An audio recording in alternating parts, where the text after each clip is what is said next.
Hi Narsanna. Hi. ఏమి మీ ఓయూకి ఏ CM వచ్చినా రానియట్లేరేంది మీరు? అంటే ఇక మీరు రానియరా? అదో రానియట్లేగా, మొత్తం కంచెలు పెట్టుకొని వచ్చిండంట, మరి రానియట్లేరంట. అంటే ఓయూ అంటే ముఖ్యంగా ఉద్యమాల గడ్డ, మాత్రం ఉంటది మొత్తం ఉద్యమాల పురిటి గడ్డ ఇది. ఇక్కడనే ఛాయ్ తాగి ఇక్కడనే బిస్కెట్ తిని. నిజం కదనా? అంటే ఇక్కడ ఉంటే మరి అంటే ఊరికి దగ్గర ఉంటాం కాబట్టి విప్లవం గురించి ఎక్కువ ఉంటదేమో మరి. అంటే ఇది ఒక పెద్ద పల్లె, మన ఊళ్ళో చిన్న చిన్న గ్రామాల నుంచి వచ్చి ఇక్కడ ఒక పెద్ద పల్లెటూరు అనమాట ఇది. కాకపోతే ఏంటంటే మనం పెరిగిన కండిషన్స్ ఎట్లుంటాయంటే తెలంగాణ పల్లెల్లో ఆ మట్టిలోకి వెళ్ళి వస్తారు కాబట్టి కొంచెం ఉద్యమ స్ఫూర్తి ఉంటుంది. అందుకే ఏ ఉద్యోగం చేయకుండా మరి ఇక్కడనే ఉంటారంట. అట్లేం లేదు కానీ కాకపోతే ఏంటంటే మనకు వచ్చిన స్కిల్స్ వీళ్ళు రాగానే వచ్చి గ్లోబలైజేషన్లో వాటిల్లో సెట్ అవ్వలేక. అంటే అసలు ఏందన్న అసలు ప్రాబ్లం? ఇప్పుడు గ్రూప్ 1 ఎగ్జామ్ అని రాసిరు, ఈ ఎగ్జామ్ అవ్వట్లేదు, ఏదో 3 సార్లు లీక్ అయింది అన్నారు, ఇప్పుడు మళ్ళీ ఏదో రీమైన్స్ అంటున్నారు కదా. ఈ ఎగ్జామ్ అంటే నేను వినబట్టే దాదాపు 10 years దాటింది. అంటే గ్రూప్ 1 అని ఇప్పుడు మళ్ళీ ఇంకో ఇది 2-3 years అయ్యేటట్టుంది. మరి ఎందుకు దీన్ని అసలు నమ్ముకోవాల్సిన అవసరం ఏముంది? అంటే ఇది అంటే గవర్నమెంట్ ఉద్యోగమా లేదంటే అంటే ఇక్కడేమనుకుంటారు ఓయూ కానీ ఇక్కడ పక్కన ఉన్న అశోక్ నగర్ కానీ అసలు ఏమనుకుంటారు మీరు? అంటే ఉస్మానియా యూనివర్సిటీకి మ్యాక్సిమం విలేజ్ నుంచి వస్తారు కాబట్టి వాళ్ళకు ప్యూర్ పోస్ట్ అయినా పర్వాలేదు కానీ గవర్నమెంట్ నౌకరీ అనేది అది మైండ్లో పెట్టుకొని ఇక్కడికి వస్తారు. అది కలోనియల్ మైండ్ సెట్ కదా, ఇంకా బానిసత్వాన్ని చూపించేదే కదా అది. యాక్చువల్గా వాళ్ళకు పెరిగిన కండిషన్లలోనేమో కొంచెం బాగా కసితోటి ఇట్లా చదివితేనే జాబ్ వస్తున్నట్టు పెరుగుతారు, కొంచెం అంటే చైతన్యవంతంగా పెరుగుతారు. కానీ ఏమవుతుంది అని అంటే ఇక్కడికి రాగానే నీకు జాబ్ వస్తేనే నీకు విలువ అనేది తెలుసుకుంటారు అనమాట. అంటే అట్లా ఇది గవర్నమెంట్ జాబే, మళ్ళీ జాబ్ అయినా దానికి తోడు ఇక్కడికి రాగానే కొంచెం ఎన్విరాన్మెంట్ మంచిదే ఉంటుంది. అంటే ఇది పిల్లల్ని అంటే గవర్నమెంట్ సైడ్ లేదా సొసైటీ సైడ్ అది మైండ్ నే తప్పుగా ట్యూన్ చేసినట్టు అనిపించట్లేదా? అంటే అది ఇప్పుడు మీరు నాకు చాలా ఇయర్స్ నుంచి తెలుసు, పిహెచ్డి దాకా వచ్చిండ్రు. పిహెచ్డి ఒక స్కాలర్, ఒక రీసెర్చర్, ఇవన్నీ ఉన్నాయి కదా. స్టిల్ మళ్ళీ మీకు కూడా ఎక్కడో అరే గ్రూప్ 1 రాద్దాం రా, అరే యూపీఎస్సీ రాద్దాం రా, ఇది అంటే ఈ కొరిలేషన్ నాకు అసలు అర్థం కాదు. అంటే అసలు ఏం చేయడానికి? ఇప్పుడు ఒక పిహెచ్డి స్కాలర్ మంచిగా రీసెర్చ్ చేసుకోవచ్చు, మంచి డబ్బులు వస్తాయి. ఇప్పుడు యూరోపియన్ కంట్రీస్ లో అయితే ఇప్పుడు మీరు చేసిన కెమిస్ట్రీ లాంటి డిపార్ట్మెంట్లకి అయితే విపరీతమైన సాలరీస్ ఉన్నాయి. స్కిల్డ్ కాదంటే మళ్ళీ స్కిల్డ్. ఇప్పుడు speak English, proper research papers రాసి ఇన్ని ఉన్నాయి. మళ్ళీ ఇది ఎందుకన్నా 70,000 నౌకరికి మళ్ళీ వచ్చుడు ఏంది? నిజంగా నాకు అంటే గవర్నమెంట్ ఏం చేస్తుందో తెలియదు కానీ పిల్లల్ని చూసినా కోపం వస్తుంది నాకు. అయితే యాక్చువల్గా ఇక్కడ జరిగేది ఏంటంటే ఇక్కడికి వచ్చేసరికి స్పష్టమైన క్లారిటీ, అంటే మన లైఫ్లో ఇది కావాలి అనే క్లారిటీ ఇక్కడికి ఎవరికి వచ్చినాక రాదు. సడన్గా నన్ను చూసి ఇంకొక ఆయన చూసి నేను చూసి ఇంకొక ఆయన ఇక్కడికి ఎగ్జామ్ అయిపోగానే ఫస్ట్ ఏం చేస్తామంటే ఈ ఊళ్ళో డిగ్రీ అయిపోగానే ఈ ఉస్మానియా యూనివర్సిటీ ఎగ్జామ్ పెడుతుంది. ఎగ్జామ్ పెట్టగానే వచ్చేసి ఫస్ట్ ఏంది మనకు హాస్టల్ బోర్డింగ్ అని వస్తుంది. ఇక్కడ రాగానే కొంచెం ఎన్విరాన్మెంట్ ఇప్పుడు నేను నల్గొండ బేసికల్ నల్గొండ అనగానే ఆ టీచర్ జాబ్లో వీళ్ళందరూ బీఈడీ చేసి ఇక్కడికి వచ్చేస్తారు. వచ్చాగానే ఆ బీఈడీ చేసిన వాళ్ళకు డిఎస్సి కనిపిస్తుంది, మిగతా వాళ్ళకేమో ఎస్ఐ జాబులు, కానిస్టేబుల్ జాబులు కనిపిస్తాయి. కనపడగానే మనకి ఏంది ఇమీడియట్ గా రావాలనేది ఉంటుంది. మా సైన్స్ బ్యాక్గ్రౌండ్ ఏమో కొంచెం డిఫరెంట్. సైన్స్ బ్యాక్గ్రౌండ్ ఏంది, మేము సిఎస్ఐఆర్ కొట్టాలి, సిఎస్ఐఆర్ కొట్టి ఎమ్మటే సైంటిస్ట్ అవ్వాలి అట్లుంటది. ఇది కొంచెం డిఫరెంట్ స్ట్రీమ్. అయితే ఈ అన్నిటి మధ్యలో అన్నిటిని బ్యాలెన్స్ చేసేది ఏమన్నా ఉన్నది అని అంటే ఓకే, మనం ఇంకా ఇక్కడ పొలిటికల్ కొంచెం టచ్ చేస్తుంది. ఈ పొలిటికల్ టచ్ లో బయటకు వెళ్ళాలి అని అంటే ఐదర్ ఆఫీసర్ అయి ఉండాలి, జనాలలో ఉండొచ్చు, నేను సర్వీస్ చేయాలనేది ఇక్కడికి వచ్చినా జనరేట్ అవుతుంది.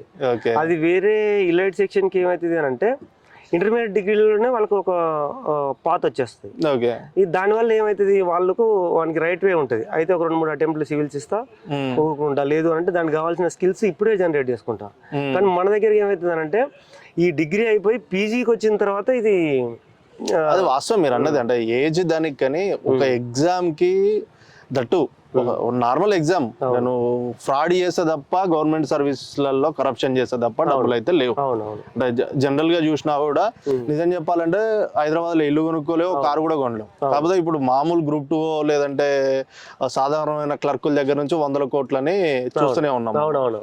సో మరి ఇది ఇది ఈ ఎగ్జామ్ కి అంటే కరప్షన్ చేయడానికే ఇన్ని ఎక్కువ డబ్బులు వస్తున్నాయి కాబట్టి మరి ప్లాన్ చేసుకుంటారా లేదంటే నిజంగా దమ్ముందా ఎగ్జామ్ లో? అంటే వాస్తవానికి ఇక్కడికి వచ్చినప్పుడు ప్లేన్ మైండ్ ఉన్నప్పుడేమో సర్వీస్ చేయాలని ఉంటది. తర్వాత ఏమైతుంది అంటే ఓకే పైగా డబ్బులు వస్తాయి కదా మనం కరెక్షన్ చేయొచ్చు, కట్నాలు వస్తాయి కదా, అట్లా ఒకటి వీళ్ళు జనరేట్ అవుతుంటారు. మీరు ఇప్పుడు ఓయూలో ఒకటి ఉంటది, ఉద్యమంలో కూడా మీరు కాలేజీల దగ్గర పోయి డబ్బులు వసూలు చేసారంటారు, అది నిజమేనా? అంటే అట్లా డబ్బులు సంపాదించుకున్న వాళ్ళు ఉన్నారా మరి? అంటే కొంచెం ఉంటది, కాకపోతే కాలేజీలో పోయి డబ్బులు సంపాదించుకోవాలంటే అందరు లీడర్లే అవుతా ఉంటారు. అంటే బెదిరించారా? అంటే కవిత ఎమ్మడి చేయరు వీళ్ళు ఎమ్మడి చేయరు బెదిరించారా అంటారు కదా, మరి అట్లా ఉన్నారా? అంటే అట్లా అంటే బెదిరియాల్సిన అవసరం లేదు. వాస్తవానికి కాలేజీలో పోయి మేము ఏం చేస్తామనంటే ఒకవేళ ఇంజనీరింగ్ కాలేజీలోకి వెళ్ళినాం అనుకో, సరే ఇట్లా ఒక స్టూడెంట్ ఉన్నాడు, ఇట్లా వాళ్ళకి న్యాయం చేయడానికైనా మీరు దాన్ని వాళ్ళకి న్యాయం చేయడానికి ఎక్కువ వెళ్తాం. అందులోకి వెళ్ళి మనకు వచ్చే ఇప్పుడు 5,000, 10,000, 20,000 అవి బెదిరించాల్సిన అవసరం లేదు. ఓకే. సో వాళ్ళకి ఏంటి అని అంటే ఇప్పుడు 12 లక్షల సీట్ ఉంటుంది, లేని వాళ్ళు మన దగ్గరికి వస్తారు. ఓకే. సరే ఇట్లా యూనివర్సిటీ నుంచి వస్తాము, స్కాలర్స్ మనం ఉద్యమం చేసిన వాళ్ళం, వీళ్ళందరం OUGS పనిచేస్తున్నాం కాబట్టి ఒక 8 లక్షలు 9 లక్షలకి ఇవ్వండి అని అంటాం. దాని మీద ఏమన్నా చిన్న బెనిఫిట్ వస్తే చిన్నది ఉంటది, కానీ అట్లనే మనం అట్లా చేయాలంటే మనం ఎప్పుడో అందరం కోటీశ్వర్లు. ఎందుకంటే 50 సీట్లు అట్లా మాట్లాడితే 2 లక్షలు సీటుకి వస్తే ₹1 కోటి అవుతాయి. అంటే ఇప్పుడు అవన్నీ అయిపోయినాయి అంటే నేను చూస్తాను న్యూస్ ఛానల్లో, వీళ్ళ ఇవన్నీ అయిపోయినాయి, ఇప్పుడు మారోడి వాళ్ళ మీద పడ్డారు, ఇక వీళ్ళ దగ్గర డబ్బులు వసూలు చేద్దాం అని చూస్తారు, అందుకే అందరు చేరిరు అంటారు. మరి మారోడి వాళ్ళది ఉంటది కదా, ఏది చెమడా అయినా పోతే ₹1 పోదంట, అంటే ఇయ్యట్లేరా వాళ్ళు? అడుగుతుర్రా మీరు? అడుగుతుర్రా? అసలు వాళ్ళని ఎందుకంటే మార్వాడి వాళ్ళు అసలు వాళ్ళంతా ఒక సపరేట్ సెక్షన్ అది. వాళ్ళు ఏమైనా వేరే ఒక వాళ్ళ కల్చర్ కానీ వాళ్ళ కల్ట్ కానీ, అది హిందుతో కావచ్చు మిగతా ఏదైనా కావచ్చు, వాళ్ళకి తప్ప వాళ్ళు వేరే వాళ్ళు. మన దగ్గర నుంచి ₹10 వచ్చినాయంటే మన దగ్గర నుంచి ₹10 వచ్చినాయంటే అలా ఒక 2 సరే హిందీతో పెట్టుకోవచ్చు, లేకపోతే అంటే వాళ్ళ మతాన్ని ఎలివేట్ చేసుకోవడం కోసం, లేదు అని అంటే వాళ్ళ జైన్ మతం ఉంటది, వాళ్ళ కల్చర్ ని ఎలివేట్ చేసుకోవడం కోసం పెడతారు తప్ప వాళ్ళు వేరే పైసలు ఇచ్చేది. అంటే మార్వాడి హిందూ మతం వేరా, మన ఇక్కడ తెలంగాణ మన హిందూ మతం వేరా? అంటే హిందూ మతం ఒకటేనా ఇదంతా, మళ్ళీ ఇది వేరా? హిందూ మతం అయితే ఇండియా మొత్తం ఒకటే. అంటే ఇప్పుడు నేను నిన్ను కూడా చూసిన, ఇప్పుడు ఓయూ ఈడ పోతే మనం ఆడ మైసమ్మ ఏమంటారు, అక్కడ అందరు ఓయూ స్టూడెంట్స్ అందరు పోతారు, నాకు నువ్వు పోయడం ఎల్లమ్మ దగ్గర పండగ చేయడం కూడా చూసిన. నువ్వు చాలా దావతులల్లా వీటిలల్లా అంటే కొబ్బరికాయలు కొట్టుడు అని బీభత్సంగా చేసి చూసినావు. మరి మారోడి వాళ్ళు అనేసరికి మళ్ళీ బీజేపీ వాళ్ళకి సపోర్ట్ వస్తుంది, మరి మీరు హిందువులా వాళ్ళు హిందువులా? యాక్చువల్గా విషయం ఏంటంటే బీజేపీ ఎందుకు సపోర్ట్ వస్తుందో అయితే అర్థం కావట్లేదు. ఎందుకంటే వాళ్ళ పైసలు, వాళ్ళు సంపాదించిన పైసలలో కావచ్చు, వాళ్ళు చేసుకున్న దోపిడీకి వీళ్ళు సపోర్ట్ చేస్తారు కావచ్చు, వాళ్ళు GSTలు కట్టుకోకుండా వీళ్ళు కొంచెం సపోర్ట్ చేస్తుంటారు కావచ్చు. వాళ్ళు ఎందుకు సపోర్ట్ చేస్తారో అనేది అయితే నాకు తెలియదు, కానీ కాకపోతే మార్వాడీలు హిందువులు ఏం కాదు. ఎందుకంటే మార్వాడి చాలా మంది వాళ్ళ community Jain community. Jains is different from Hindutva. మేము నికార్సైన హిందువులం. ఎందుకు అని అంటే ఇప్పుడు మేము చెట్టును పూజిస్తాము, పుట్టను పూజిస్తాము, ఎల్లమ్మను, మైసమ్మను, మారేమ్మను, పోలేరమ్మ వీళ్ళందరినీ పూజిస్తాం. జైన మతం కూడా అవతారమే కదా, అది ఒక అవతారం, విష్ణుమూర్తి అవతారం అని అదే.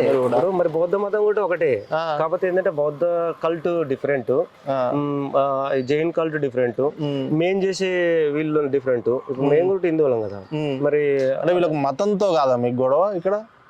అంటే వాళ్ళు చేసే దోపిడితో గొడవ, వాళ్ళు వాళ్ళ కల్చర్ ను డెవలప్ చేసుకుంటూ మా కల్చర్ ని అవమానించడంతో గొడవ. మరి అట్లయితే అక్కడ ఎవరో ఇప్పుడు దళితుల్ని ఎవరినో కొట్టిరు అన్నారు కదా, మరి అట్లంటే వాళ్ళ జైన మతం అయితే జైన మతం అహింసకే మెయిన్ కదా పెట్టిందే పేరు కదా, మరి అట్లా కొట్టుడు వాళ్ళ మతానికే వ్యతిరేకంగా? అది అసలు వాస్తవానికి వాళ్ళు రియాలిటీలో లేరు. విషయం ఏంటంటే వాళ్ళు మనసులో కొట్టడం, మళ్ళా అక్కడ ఏమన్నారు వాళ్ళు నీచే కమ్ జాతి వాళ్ళే అన్నారు. అసలు నీకు జాతి ఎక్కడిది, నీకు జాతిని అనకూడదు కదా. ఇప్పుడు జైన మతంలో అసలు జాతి లేదు, కమ్ జాతి వాళ్ళే అన్నాడు. కమ్ జాతి వాళ్ళే అని అంటే నువ్వేందో తక్కువ కులం అవడం అన్నావు అని అంటే, ఈవెన్ హిందువు అయితే వీడు హిందువే, నువ్వు హిందూ కల్చర్ ను డెవలప్ చేస్తున్నావు అంటే నువ్వు హిందువే, వీడు కూడా హిందువే, అంతే కదా. Respect of caste. నువ్వు కమ్ జాతి వాళ్ళని అనేది ఎక్కడిది?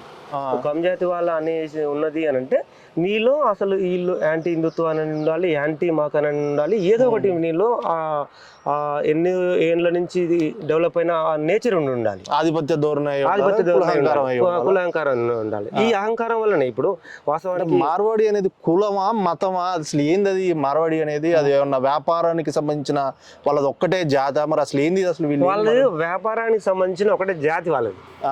వాళ్ళు మార్వాడీలలో బ్రాహ్మణ్స్ ఉంటారు, మార్వాడీలలో అన్ని కులాలలో ఉంటారు. ఇప్పుడు పానీపూరి పెట్టుకున్నాడు ఒక కులం ఉంటాడు, పాన్ పరాగు అమ్ముకున్నట్టు ఒక కులం ఉంటాడు.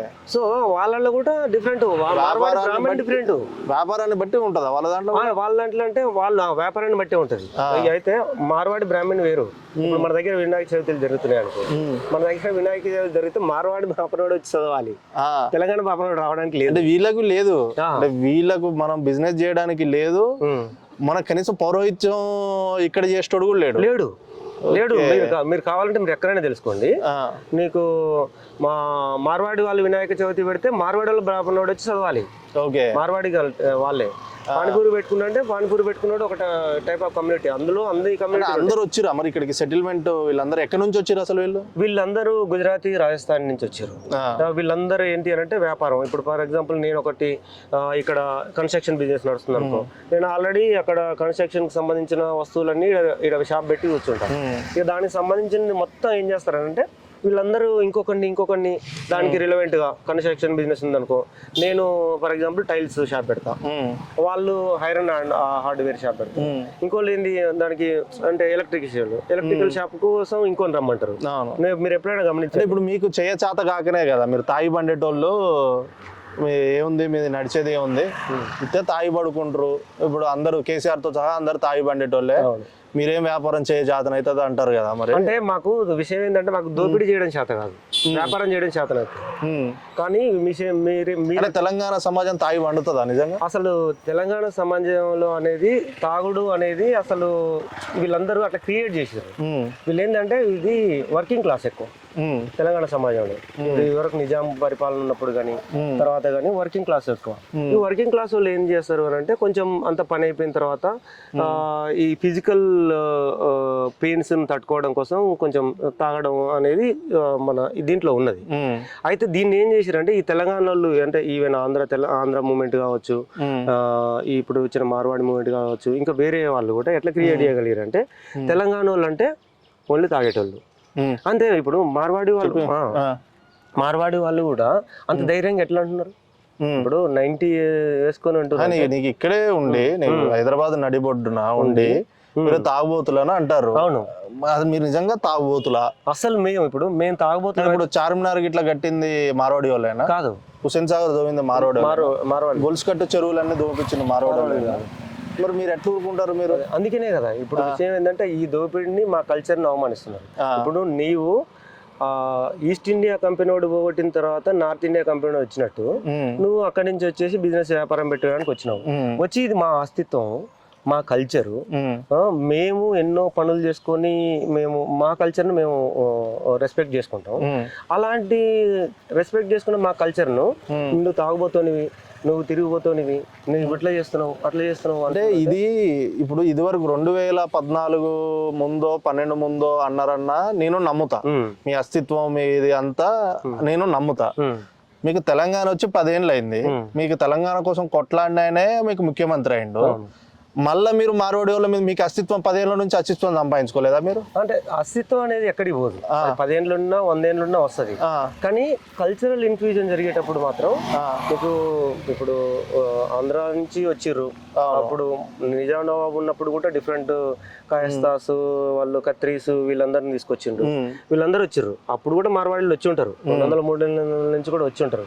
కానీ ఈ కల్చరల్ ఐడెంటిటీ, సెల్ఫ్ రెస్పెక్ట్, అస్తిత్వం అనేది వాళ్ళు ఎవరున్నా కూడా అది ఇండివిజువల్ ఈ స్టేట్ కు తెలంగాణ ప్రజలకు సంబంధించింది అది. సో మా అస్తిత్వం అనేది ఎక్కడికి పోదు, అంటే వాళ్ళు ఉన్నప్పటికి పోదు కాబట్టి వాళ్ళ మీద ఫైట్ చేస్తాం, వీళ్ళు ఉన్నప్పటికీ పోదు కాబట్టి వీళ్ళ మీద ఫైట్ చేస్తున్నాం. ఎందుకు అని అంటే ఇప్పుడు మా సెల్ఫ్ రెస్పెక్ట్ వాళ్ళ మీద అసలు కేసే కాలేక మీరు అంతగానం ఫైట్ చేస్తే. అయితే యాక్చువల్గా ఇది స్టేట్ దాన్ని తీసుకోవట్లేదు. ఇప్పుడు వాస్తవానికి SC ST కేసులు ఉన్నాయి, వాళ్ళ కమ్ జాతి వాళ్ళే అన్నాడు. కమ్ జాతి వాళ్ళు అక్కడ కొట్టింది పల్లిర కొట్టింది ఎస్సీ కమ్యూనిటీని అనేది కాకుండా కమ్ జాతి వాళ్ళే అన్నాడు. అయినా కూడా స్టేట్ ఇంతవరకు అంటే స్టేట్లు ఎట్లా అయిపోయినాయి అంటే మధ్యప్రదేశ్లో కానీ యూపీలో కానీ అసలు ఎస్సీ ఎస్టీ అట్రాసిటీ చట్టం వచ్చింది 1989 ఆ టైంలో వచ్చింది. అలాంటిది ఎస్సీ ఎస్టీ అట్రాసిటీ చట్టం వచ్చినాక కూడా ఇంతవరకు ఎస్సీ ఎస్టీ కేసులు ఫైల్ అవ్వట్లేదు. సో దానిలో భాగంగా అంటే నువ్వు గవర్నమెంట్ ఎస్సీ ఎస్టీ కేసులు ఫైల్ చేయట్లేదు. ఎందుకు? ఇందులో రాజకీయం చూస్తున్నారు. మార్వాడి వాళ్ళందరూ అంటే వాళ్ళు వచ్చి డబ్బులు ఇచ్చేటోళ్ళు కావచ్చు, గవర్నమెంట్ 1000 కోట్లు పంపేటోళ్ళు కావచ్చు, లేదంటే ఈ వేరే పార్టీ బీజేపీ పార్టీ లాంటి వాళ్ళకు వాళ్ళు డబ్బులు ఎలక్షన్ ముందు ఇస్తారు, మీరు డబ్బులు తీసుకొని ఓట్లు వేస్తారు, అందుకు మీకు సపోర్ట్ చేయట్లేదు. మరి అంటే ఇప్పుడు డబ్బులు తీసుకొని ఓట్లు వేస్తారు అని అంటే వేయడం వల్లనే వీళ్ళు గెలుస్తారు అనేది నేను నమ్మను. ఎందుకంటే నువ్వు ఎలక్షన్ మూమెంట్ లో 500 ఇస్తానో 1000 రూపాయలు ఇస్తానో లేకపోతే 5000 ఇస్తానో కాదు. వీళ్ళు నేను ఓటేస్తున్నా అంటే నాతో నీకు విలేజ్ లో రెసిప్రోకల్ రిలేషన్షిప్ ఉంటుంది. ఆ రెసిప్రోకల్ రిలేషన్షిప్ బట్టే నేను చాలా వరకు దీని మీద మరవడీల మీద మందకృష్ణ అన్న స్టేట్మెంట్ ఇచ్చిందా? మరి ఇవ్వలేదు. అంటే ఇప్పుడు బీజేపీతో టైఅప్ ఉండి ఇటు మందకృష్ణ అన్నప్పుడు కూడా నీకు సపోర్ట్ చేయకపోతే ఇప్పుడు మీకు ఎవరు సపోర్ట్ చేయాలి? ఇక తెలంగాణ సమాజానికి తెలంగాణ సమాజం సపోర్ట్ చేస్తుంది. ఇప్పుడు సరే కృష్ణన్న టర్మ్స్ అండ్ ఉన్నాయి మనకైతే తెలియదు కానీ దాని జోలికి మనం వెళ్ళట్లేదు. కాకపోతే ఏంటి అని అంటే ఇప్పుడు అందరూ మాట్లాడాల్సిన అవసరం ఉంది. ఎందుకనంటే ఇంతవరకు ఒక ఎస్సీ ఎస్టీ కేసు అనేది ఫైల్ అవ్వలేదు. నీకు సరే మార్వాడి వాళ్ళు ఇక్కడ వ్యాపారం చేయాలా వద్దా అనేది రాజ్యాంగబద్ధంగా ఉన్న కొన్ని నిర్ణయాలు నియమాలు రాజ్యాంగబద్ధంగా వాళ్ళు చేసుకోవచ్చు. ఇక్కడ అంటే నేను థర్డ్ పర్సన్ గా యాజ్ ఎ మీడియా సైడ్ నుంచి మేము చూస్తే మాకు వాళ్ళు ఎవరు ఎక్కడైనా వ్యాపారం చేసుకోవచ్చు, రాజ్యాంగబద్ధ హక్కు. కాకపోతే మీరు వాళ్ళని తిట్టినరు, దూషించారు అనే మాట చాలా బలంగా చెప్పారు. చాలా మంది కూడా దాని గురించి గట్టిగా మాట్లాడారు. దానికి ఇప్పటికే అంటే మీకు సంబంధించిన కుల సంఘాలు కానీ మీకు సంబంధించిన బహుజన వాదాన్ని వినిపించే వాళ్ళు కానీ ఎవరు కూడా ముందుకు వచ్చి ఎందుకు ఒక కేసుని కనీసం కేసుని ఫైల్ చేయించలేకపోయారు. అదే మాకు కూడా అదే బాధ అనిపిస్తుంది. ఇప్పుడు ఉప ముఖ్యమంత్రి కమ్యూనిటీ ఎస్సీ కమ్యూనిటీ వాళ్ళ శ్రీమతి మేడం పేరు నందిని గారు అనుకుంటా, వాళ్ళు మార్వాడీలు అంట. ఇక్కడ మార్వాడీలు కాదు, ఒకటికి అహంకారంతో కులదూషణ చేసినారు. ఇప్పుడు మార్వాడి గో బ్యాక్ ఉద్యమం మీరు చేసేది కూడా మార్వాడీలను అందరినీ వెళ్ళిపోమని కాదు కదా, వాళ్ళలో ఉన్న అహంకారాన్ని పారదోలాలే, ఆధిపత్య ధోరణి పారదోలాలే, లేదంటే వాళ్ళు ఏదైతే అనైతికల్ ప్రాక్టీసెస్ ఈ లాకి విరుద్ధంగా చేసే ప్రాక్టీసెస్ అవన్నీ పోవాలనేది మీ ఫైట్. అంటే మీరు చెప్పినట్టు మీరు కానీ పిడమర్తి రవి గారు కానీ వీళ్ళందరూ మీరు చెప్పేది అయితే ఇదే. మరి మీరు కనీసం కేసునే పుటప్ చేయించలేని వాళ్ళు మీరు ఉద్యమాన్ని ముందుకు తీసుకెళ్ళగలుగుతారు? అదే ఇప్పుడు విషయం ఏంటంటే ప్రభుత్వం మాకు ఈ విషయంలో సహకరించట్లేదు. మేము అందుకనే మేము కోర్టును అప్రోచ్ అయినా కూడా ఈ కేసును ముందుకు తీసుకెళ్తాం. ఎందుకు అని అంటే ఇంతవరకు ఎస్సీ ఎస్టీ అట్రాసిటీ చట్టానికి చిన్న చిన్న ఇష్యూస్ ఉన్నాయి. డిఎస్పీ వచ్చి దాన్ని ఎంక్వైరీ చేయాలి, దాని తర్వాత ఆయన పెద్ద ఆఫీసర్ పోయి దాన్ని కూడా ఎంక్వైరీ చేసి దాన్ని పరిశీలించాలి, ఫర్దర్ గా మళ్ళీ కోర్టుకి వెళ్ళాలి. సో వీళ్ళందరూ ఏంది అని అంటే డిలే చేస్తున్నారు. ఎందుకు అంటే ఇప్పుడు మార్వాడి వాళ్ళ పలుకుబడి అటువంటిది. మేము అందుకనే కదా వీళ్ళ అహంకారాన్ని వీళ్ళు డబ్బులు వచ్చి వీళ్ళు పాలిటిక్స్ను మేనేజ్ చేసేంత ఏమంటారు ఆ కలోనియల్ మైండ్ సెట్ ఏమన్నా అనుకోండి, వీటన్నిటిని ఇప్పటి నుంచి మేము స్టార్ట్ చేసినాం. ఎందుకనంటే ఈ రోజు చిన్న చిన్న ఇష్యూస్లలో కేసులు ఫైల్ చేస్తారు. అదే మేము మార్వాడీలకు వ్యతిరేకంగా పోరాడితే నన్ను తీసుకొచ్చి పోలీస్ స్టేషన్లో పెట్టారు. అదే ఇంకొకడికి ఫోన్ వేరే కాడ వేరే ఎక్కడో మాట్లాడుతుంటే అక్కడ తీసుకొచ్చి నువ్వు పోవద్దని ఫోన్ చేస్తున్నారు. అంటే నీకు వాళ్ళ దోపిడీ చేసుకున్నప్పుడు నువ్వేం సపోర్ట్ చేయవు, వాళ్ళ అహంకారంగా కుల దూషణ తిట్టినప్పుడు నువ్వేం సపోర్ట్ చేయవు. కానీ అదే ఎస్సీ ఎస్టీ అట్రాసిటీ కేసు అనేది అంతగానం దేశవ్యాప్తంగా ఒక చట్టం ఉంది. ఆ చట్టాన్ని ఇంప్లిమెంట్ చేసేటప్పుడు నువ్వు సపోర్ట్ చేయవు. కానీ అదే మేమంటే మాత్రం సపోర్ట్ చేస్తున్నాం అని అంటే వాళ్ళకు మీకు పొలిటికల్ కోర్టుకు మేము ఇంకా అంటే ఈ ఎంక్వైరీ అయితేనే కోర్టుకి వెళ్ళాలి. సో ఈ ఎంక్వైరీ డిలే ఉన్నది కాబట్టి కోర్టు దాన్ని ఇప్పుడు నేను చూసిన ఏదైతే ఫుల్ గా అంటే క్యాస్ట్ బేస్డ్ గా చూసుకొని ఈ సో కాల్డ్ అప్పర్ క్యాస్ట్ అనబడే వాళ్ళు వీళ్ళు ఏ పార్టీలలో అంటే నా దృష్టిలో అయితే అప్పర్ క్యాస్ట్ లేదు, లోయర్ క్యాస్ట్ లేదు, అన్ని క్యాస్ట్లు ఒకటే. బట్ సో కాల్డ్ ఎవరైతే మేము చెప్పుకుంటారు కదా మేము ఈ వర్గం ఆ వర్గం, సరే రిజర్వేషన్ లేని వాళ్ళు అనుకుందాం మనం, వాళ్ళు లేదంటే ఎస్సీ ఎస్టీ కాకుండా ఓబీసీలు కాకుండా మిగిలిన కులాలు అయితే అదర్ క్యాస్ట్లలో ఉన్నారో వాళ్ళు ఏ పార్టీలలో అయితే ఎక్కువ ఉంటారో వాళ్ళకి లీగల్ సెల్స్ అనేవి చాలా గట్టిగా ఉంటాయి. అది సెంట్రల్ పార్టీలు కావచ్చు, స్టేట్ పార్టీలు కావచ్చు. బట్ ఎస్సీ ఎస్టీల కోసం సపరేట్ గా మీ లీగల్ సెల్స్ లేవా ముందుకు వచ్చి ఫైట్ చేయడానికి మీకోసం? అంటే ఎస్సీ ఎస్టీల కోసం సంఘాలు ఉన్నాయి కానీ లీగల్ సెల్స్ లేవు. అది మెయిన్ ఎక్కడ అయిపోతుందంటే ఇప్పుడు సంఘాల వాళ్ళు గవర్నమెంట్ మీద ప్రెషర్ చేస్తారు. ఈ ప్రెషర్ పోయి గవర్నమెంట్ ఒకవేళ తీసుకోవాలనుకుంటే తీసుకొని దాన్ని ఆ ఇష్యూస్ని తీసుకొచ్చేసి కోర్టు కేసు ఫైల్ చేస్తున్నాయి. కానీ లీగల్ సెల్ లేదు. అయితే ఆర్టికల్ 39 ఏం చెప్తుందంటే నువ్వు ఫ్రీ లీగల్ ఎయిడ్ కూడా ఇచ్చింది వీళ్ళకనే కాదు అందరికి ఇచ్చింది. కానీ ఈ ఫ్రీ లీగల్ ఎయిడ్ పోవాలన్నా కూడా గవర్నమెంట్ కు ఈ చట్టంలో ఏం చెప్పిందంటే ఎస్సీ ఎస్టీలకు గవర్నమెంట్ డిఎస్పీ ఎంక్వైరీ పెట్టి ఆ ఎంక్వైరీని మళ్ళీ దాని పై ఆఫీసర్కి ఇస్తే ఆ పై ఆఫీసర్ ఇచ్చిన రిపోర్ట్ ప్రకారం వీళ్ళు కేసు ఫైల్ చేయాలి. ఫ్రీ లీగల్ ఎయిడ్ లో ఏ లాయర్ ఉంటాడో తెలియదు, మనకు తెలిసినాయి ఇవన్నీ. ఫ్రీ లీగల్ ఎయిడ్ ఎవరు ఉంటారో, ఎవరో జూనియర్ లాయర్ ఇస్తారో, ఏ లాయర్ ఇస్తారో, ఎవరు వస్తారో మనకు తెలియదు. అవును. ఇప్పుడు వాళ్ళకేంటి, వాళ్ళు లీగల్ సెల్స్లలో వాళ్ళు ఆల్రెడీ ఉద్దండులు ఎవరైతే ఉంటారో పెద్ద పెద్ద లాయర్లు వాళ్ళ లీగల్ సెల్స్ నుండి వాళ్ళ కోసం ఏమైనా ఫైట్ చేసేటట్టు ఉన్నారు. ఎస్సీ ఎస్టీలు అనేది ఈ రోజుది కాదు కదా, ఇది 200 ఏళ్ళ ముచ్చట కూడా కాదు. ఇది ఆనాదిగా మన సంస్కృతి ఎప్పటి నుంచి స్టార్ట్ అయిందో అప్పటి నుంచి బానిసత్వంలో మగ్గుతున్న వాళ్ళు ఇప్పటికి స్టిల్ ఇప్పటికి అంటే ఇంత చదువు వచ్చి అంబేద్కర్ అటువంటి వ్యక్తి లా గురించి అంత చెప్పినప్పుడు ఎస్సీ ఎస్టీల కోసం పాటుపడే లాయర్లు గాని, ఒక కేసు ఫైల్ చేపించే లాయర్ గాని ఇప్పటి వరకు ఒక వ్యవస్థ లేదంటే అది చాలా శోచనీయం కదా. ఇప్పటికి కూడా మేము బాధపడేది కూడా అదే. వాస్తవానికి ఇప్పుడు డాక్టర్ బాబాసాహెబ్ అంబేద్కర్ లీగల్ గా ఎంత పవర్ ఇచ్చిండో వీళ్ళందరూ లీగల్ గా అంత డీవియేట్ అయ్యి ఓన్లీ సంఘాలలో ఉండి ప్రెజర్ గ్రూప్ గా మాత్రమే తయారయ్యారు. కానీ దాన్ని ఎట్లా సార్ట్ అవుట్ చేసుకోవాలని చేయలేదు. అంటే మీ నిజంగా ప్రెజర్ గ్రూపులా ప్లెజర్ గ్రూపులా అంటే రెండు చెప్పుకోవచ్చు. ఫస్ట్ ఏమో ప్రెజర్ అయితే తర్వాతనేమో ప్లెజర్ అయితే. వాళ్ళకు ప్లెజర్ ఎవరైతే నడిపిస్తారు అంటే నేను చూసిన వాళ్ళు ఏమంటారంటే అరే వీళ్ళు కుల సంఘాలని పేర్లు పెట్టుకొని వస్తారు, మంచిగా డబ్బులు వసూలు చేస్తారు, పైన ఉండేటోడు మంచిగా లాభపడతాడు, కిందోడు కిందనే నడుస్తుంది.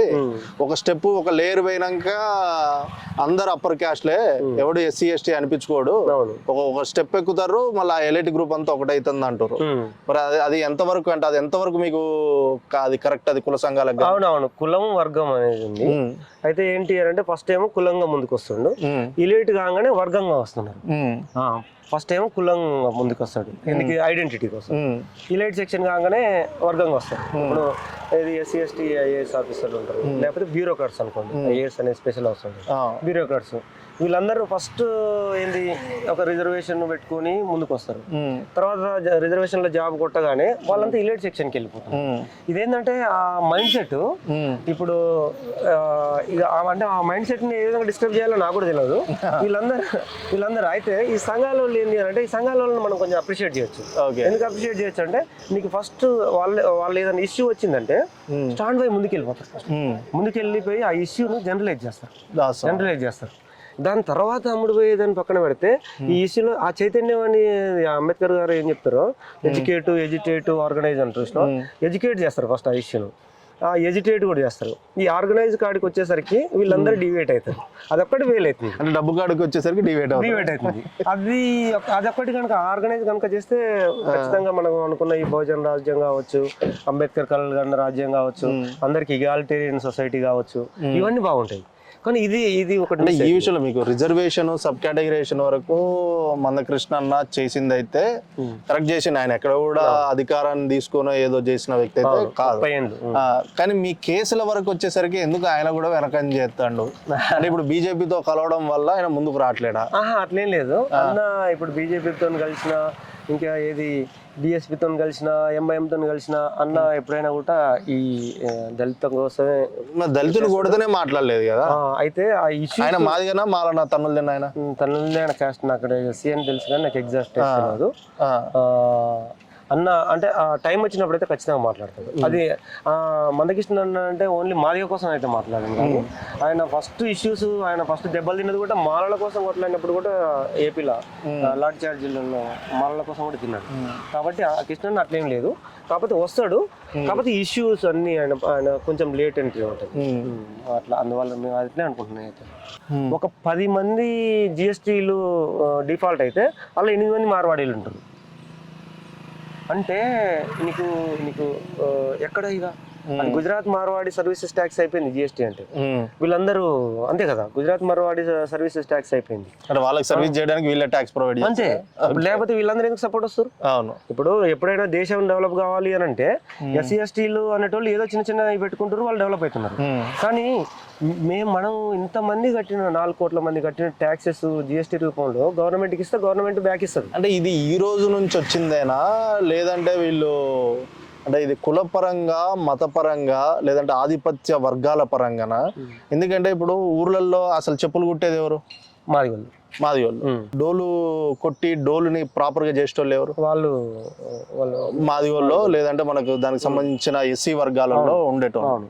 ఇప్పుడు ఆ చెప్పులు కుట్టే వాళ్ళు నెక్స్ట్ ఒక డప్పు కొట్టేటోళ్ళు, చెప్పులు కుట్టేటోళ్ళు, అక్కడ నుంచి వాళ్ళని నెక్స్ట్ షాప్ కోసం అప్గ్రేడ్ చేసిర్రా? అసలు ఈ కుట్టనీయకుండా వాళ్ళని తాగుబోతులు చేసిర్రా? కుట్టనీయకుండా తాగుబోతులను చేశారు. ఇప్పుడు అవన్నీ కుట్టి షాపులు పెట్టుకునేటోడు ఎవడైనా? అవును, వీళ్ళు మార్వాడి. అట్లా కుల వృత్తులన్నిటిని నాశనం చేసి వాటిని కార్పొరేట్ వ్యవస్థలోకి చొప్పించి కార్పొరేట్ వ్యాపారానికి అనుకూలంగా ఉపయోగపడేటట్టు చేసింది ఎవరు? అంటే ఈ రోజు ఇది 5-10 ఏళ్ల నుంచి జరిగింది? లేదు, అది 200-300 ఏళ్ల నుంచి జరిగింది. యాక్చువల్గా ఇప్పుడు ఇక్కడ చేతి వృత్తులు అనేది చాలా ఇంపార్టెంట్. ఇప్పుడు మొదటి సైంటిస్ట్ ఎవరు? మాదిగా. తోలు తీసుకొచ్చి అంటే ఒక ఎముక కూడా విరగకుండా తోలు ఒలిచిన వ్యక్తి మాదిగా.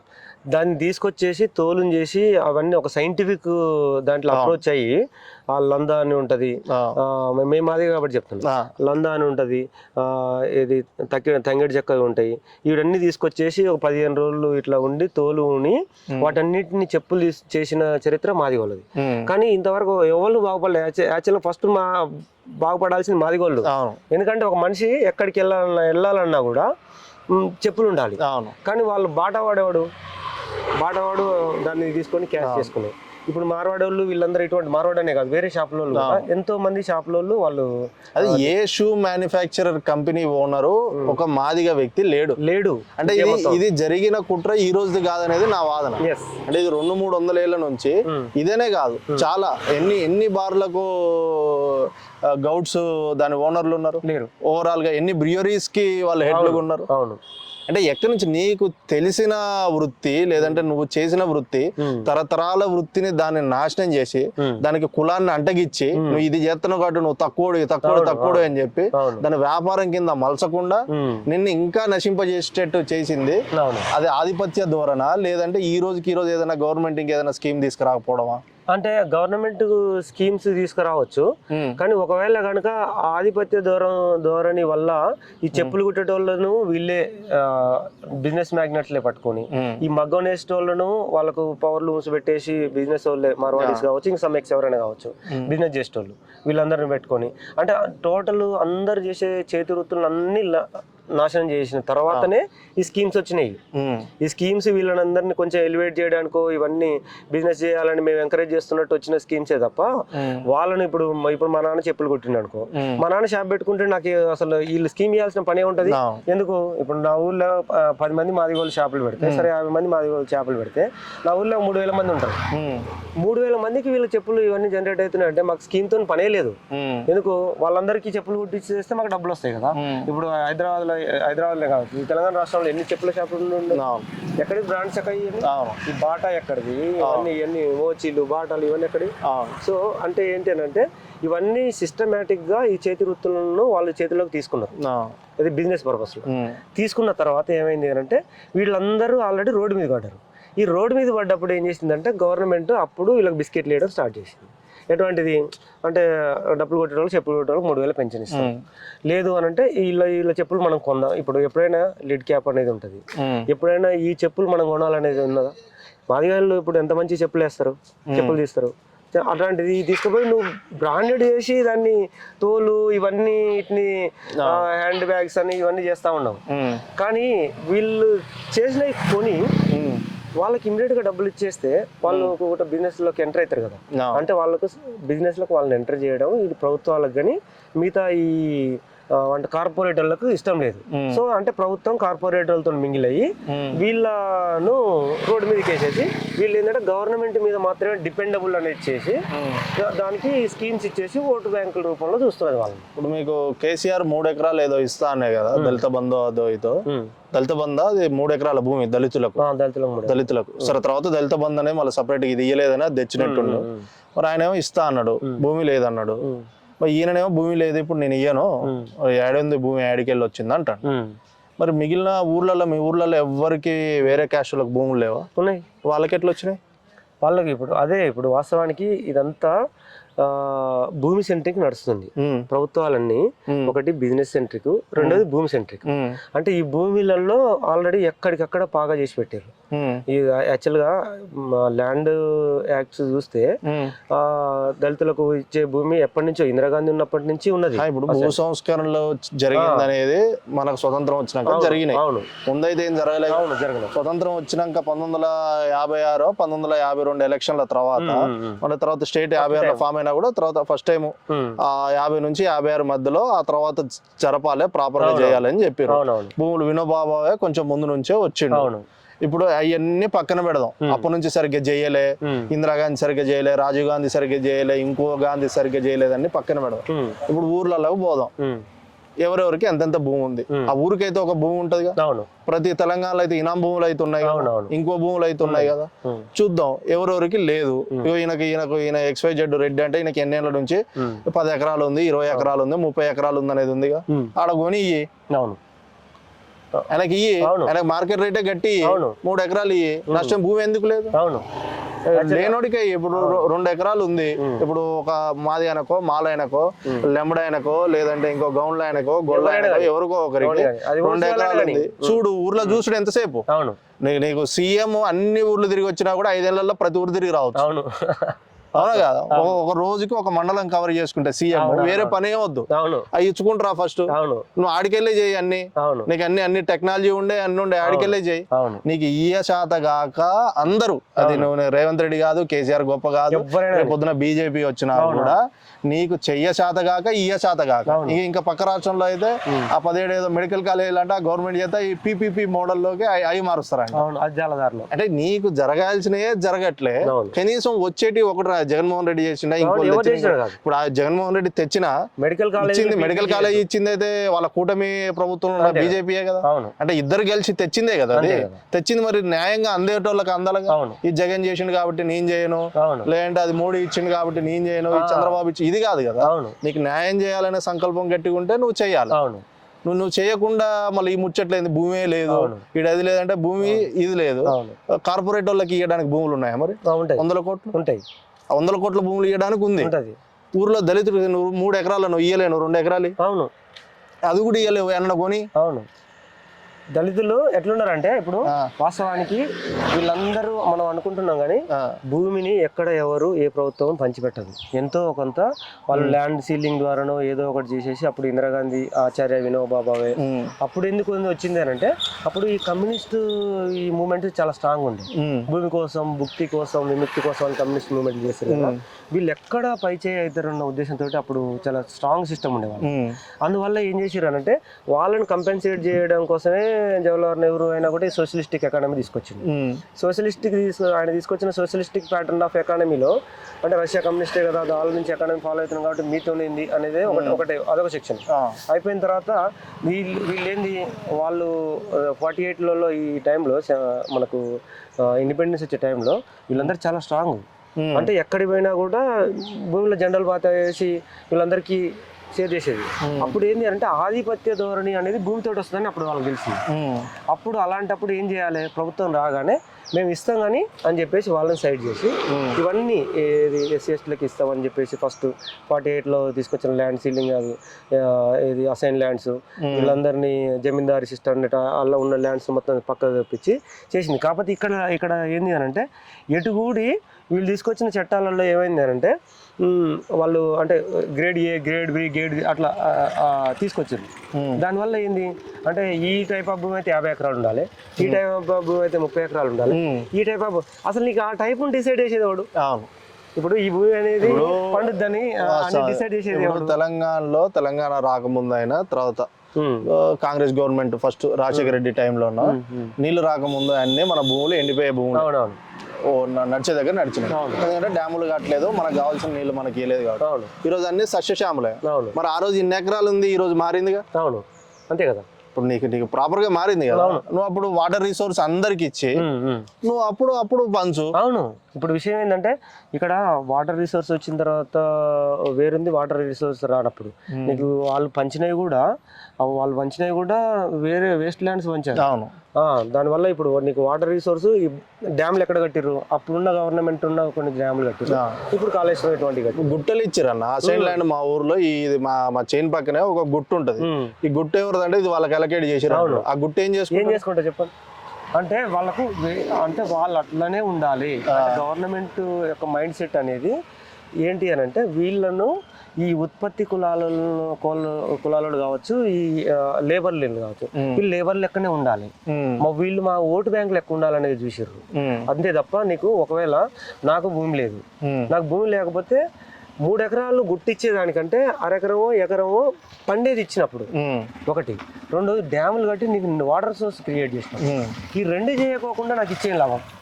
మెయిన్ ఇవన్నీ నేను భూమి దగ్గర నుంచి ఎందుకు వస్తున్నా అంటే ఆ భూమి దగ్గర నుంచి మాట్లాడితేనే గ్రూప్ 1 దీనికి సింక్ అవుతుంది. అవును మెయిన్ ఎందుకంటే ఇప్పుడు నువ్వు అన్న ప్రకారం ఏంది, ఊర్లలో భూములు ఇయ్యలే, భూ సంస్కరణలు సరిగ్గా జరగలే, వాడికి లేక ఆకలితో ఉన్నాడు. ఆ ఆకలితో ఉన్న పొరగాడు ఆడికొస్తాడు, ఉస్మానియా యూనివర్సిటీ చదువుకుంటే బాగుపడతా అని ఇడికొస్తాడు. ఇడికి వచ్చినాక ఏమందింది? ఏమందలేదు. కేవలం బుక్కెడు భూవ కోసం వస్తాడు ఉస్మానియా యూనివర్సిటీ. కొంచెం ఇప్పుడు బుక్కెడు భూవ కోసం వస్తున్నాడు, కొంచెం జ్ఞానం కోసం వస్తున్నాడు. ఈ రెండింటి కోసం వచ్చినప్పుడు ఏంటి అంటే ఈ తిండి పెట్టి జ్ఞానం ఇచ్చుకుంటూ అక్కడ వాళ్ళను అంటే దాన్ని డీల్ చేసేంత జ్ఞానం రావట్లే నీకు దాన్ని ఢీ కొట్టేంత జ్ఞానం వస్తే నువ్వు ఖచ్చితంగా ధనాన్ని ఇక్కడి నుంచి ఐపీఎస్ లేని ఉన్నారు, ఎమ్మెల్యే అది వేరు. కానీ ఇప్పుడు ఆ ఇల్లేడ్ సెక్షన్ తీసుకొని అంత ఎడ్యుకేషన్, గ్రౌండ్ ఎడ్యుకేషన్ నీకు ఇయ్యలే. నీవేంది నీకు ఆ బుకెట్ భూమి లేక పోయి రోజు 2 రోజులకు ఒకసారి 30 రూపాయలు 50 రూపాయల కూలి పోయి, మేము కూడా పోయినాం, 50 రూపాయల కూలి పోయి వచ్చేసి అప్పుడు ఆ టైంలో ఆ గైడ్లు తీసుకొని చదువుకొని ముఠాముఠిగా వచ్చిన క్యాండిడేట్లే మేము.